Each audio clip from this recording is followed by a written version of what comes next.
So can you tell us a little bit more about some of the ideas that you guys have for the iPad? Because that's really exciting to hear from a developer's perspective, or someone that's generating a new project and taking it literally from like its infancy and taking it somewhere else. And you know, with iPads, it's one of those things that everybody's so new at it, so it's really exciting. So yes, and being able to play with the controls and try things out and see what we like, see what we don't.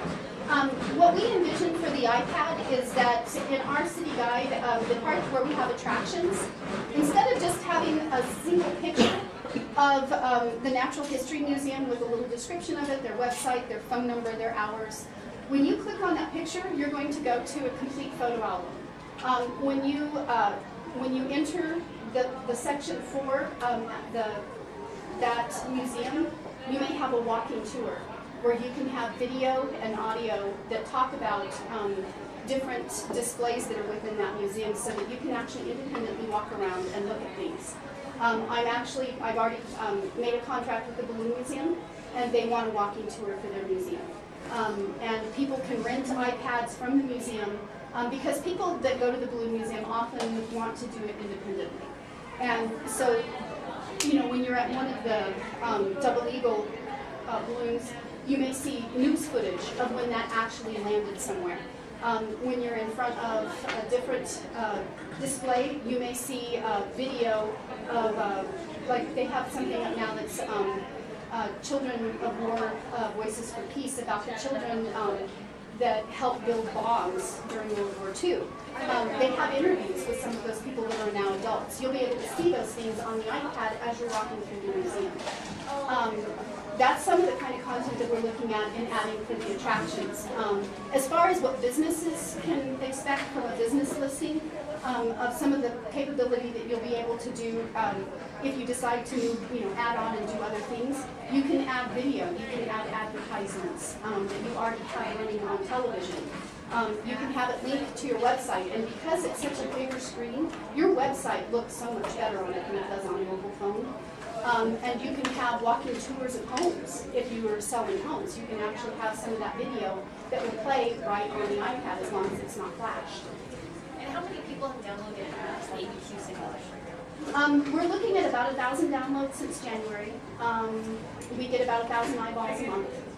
For a small independent app that's had no advertising other than social media, that's not bad. And we decided not to do advertising until we have more cities in it, so that there's more content there.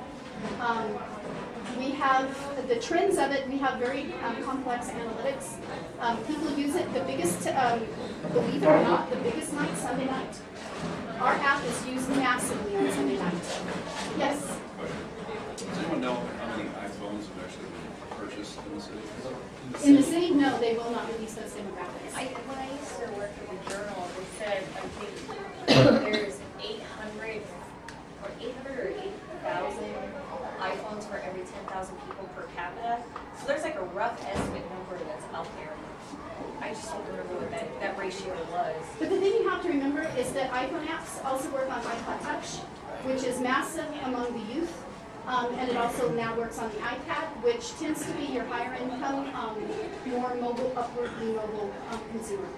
And actually, older folks are the highest growing demographic for the iPhone.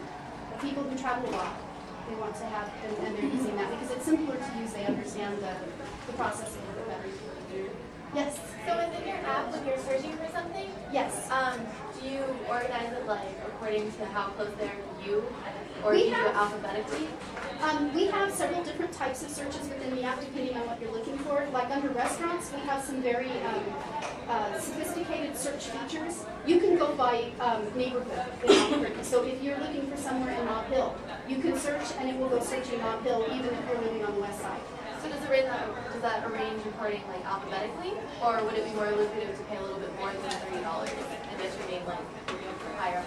Well, those are the search features as far as using the local Google search. As far as the listings go, whether you pay $30 or whether you pay to have more content in it, you're going to be in that same database. And you will get to choose which section your company ends up under as far as the listings go. They will be, as far as the one that we had before, I don't know if I can go back to it or not. that has the actual search feature. I don't know whether I can get to it or not. But as far as the actual landing page for where the businesses will be, they will be by category. And within that category, you can choose which category your business ends up under. They can also search for your business by name.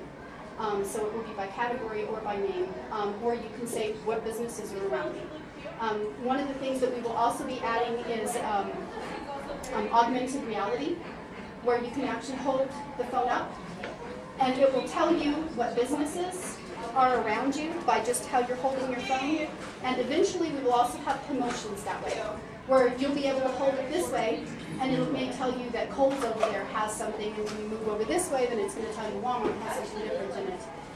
It's in its infancy stage, and so it will continue to grow and change, and because it's part of a massive network, we'll have the ability to have some national promotions within a local app